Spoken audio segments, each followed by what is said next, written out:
Hi, and welcome to another episode of Skyview TV. Let's start off by asking you a question. Have you ever been approached by a person of authority while operating your drone? Was the experience confrontational? Was the person educated on the rules and regulations around drones and UAVs? This actually happened to me recently while I was on vacation with my family in Bethany Beach, Delaware. And not only was the official confrontational, but I was threatened with police intervention and arrest. I will explain what happened, how I was operating my drone, the FAA rules on airspace, and my suggestions for the town of Bethany Beach on how to handle these type of situations in the future. I really hope all of you enjoyed today's video. You're watching Skyview TV.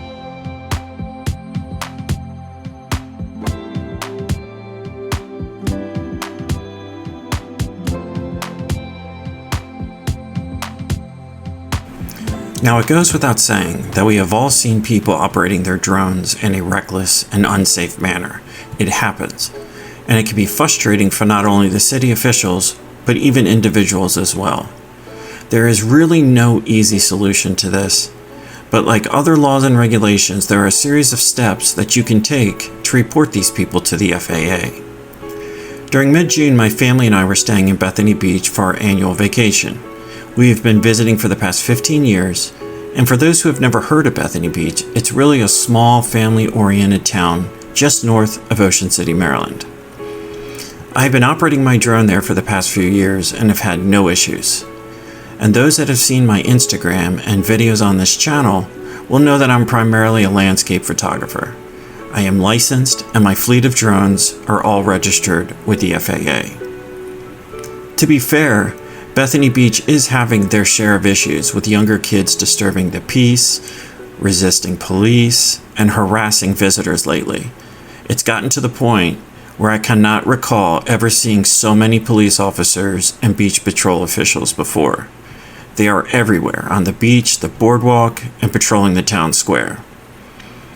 Now, this is not necessarily a bad thing, but like many other people, they have probably had enough, and I can guarantee you that there are drone pilots out there that ignore the rules and the regulations and invade people's personal space. If you just take a glance on Instagram, you can easily see how many people post photos where the drone is clearly way above the 400 feet mark. And I have had instances where a drone was hovering mere feet above my head for an extended period of time. However, this does not excuse rude and aggressive behavior on the part of the city officials. Over the week-long vacation, I flew on 4 different days. I was capturing the sunrise, the sunset, the waves along the beach, and my family enjoying the water. And like other responsible drone pilots, I follow the rules set forth for those that are licensed with the FAA. I always operate my drone under 400 feet. I never fly over crowds of people or moving vehicles. I always maintain visual line of sight. And when I'm flying my FPV drone, I have a visual observer present. I always respect the environment I fly in. And what does this mean? I don't hover over people, and where I'm at a location where there are others, I try to stay 50 feet or above to not impact their experience. For those not familiar with the regulations set forth by the FAA, here's a short list of what licensed operators must adhere to.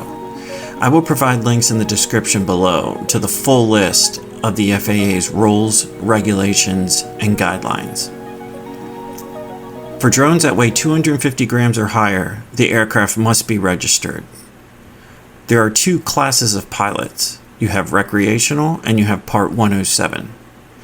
The main difference between recreational pilots and Part 107 pilots are those that are recreational fly for fun, while Part 107 have much more freedom to do commercial work and apply for waivers, such as operating drones over crowds of people, flying at night, etc. You have to keep your drone within visual line of sight or use a visual observer who is co-located near you and in constant direct communication with you. You have to give way and not interfere with manned aircraft. You have to fly at or below 400 feet in controlled airspace, only with prior authorization, by using apps such as OpenSky or Before You Fly to verify that there are no flight restrictions or temporary TFRs. An example of a temporary flight restriction would be when the Blue Angels perform in Annapolis, Maryland. There is a multi-day restriction on drones that prevents any operation around the area where they will be flying. You must have a current registration on your drones on the outside with the number and carry proof of registration with you. You do not operate your drone in a dangerous manner.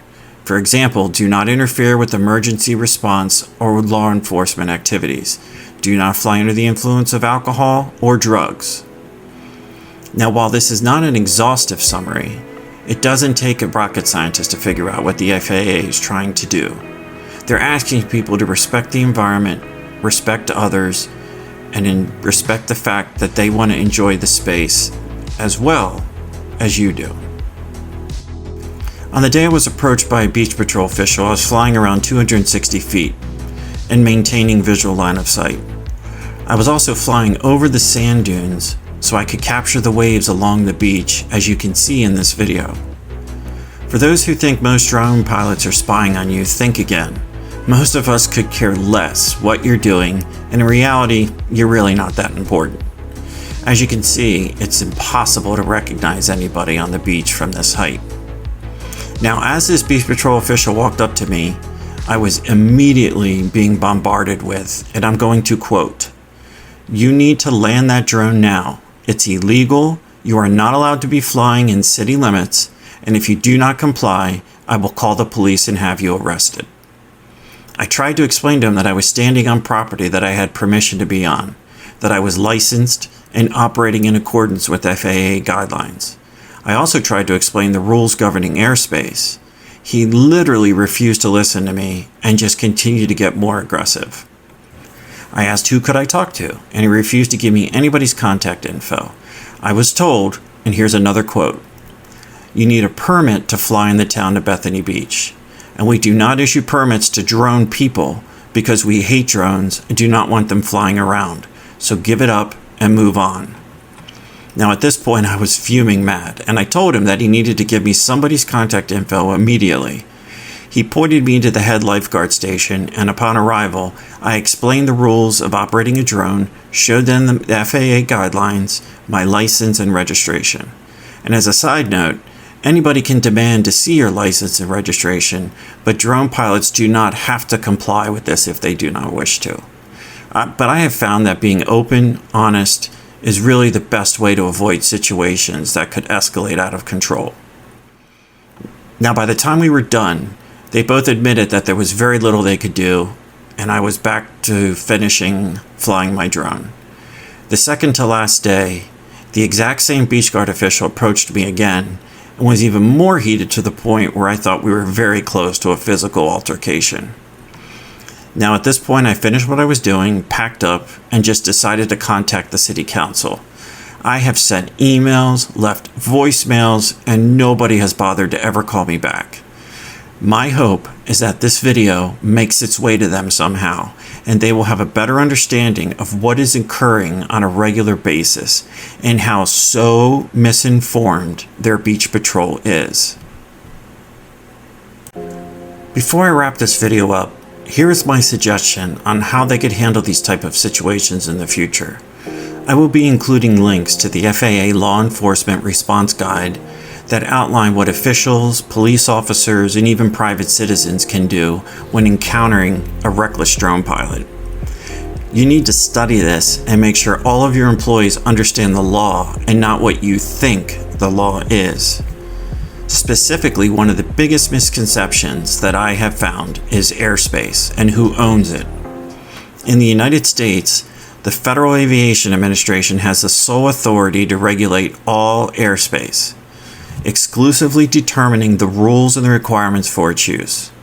The prevailing understanding is that a property owner can claim airspace that they are actually using, so things like trees and building structures on their property that occupy their airspace, but everything else is regulated by the FAA. Now, over the past few years, the popularity of unmanned aerial vehicles has really raised a lot of legal questions regarding whose permission is required to fly at altitudes below 400 feet. Is it the landowner, is it the FAA, or is it both? As such, right now, licensed owners of drones only need permission from the FAA. It has reiterated this, that it is the sole authority to regulate the airspace, not the town, not the city, not the property owner, and definitely not HOA board members.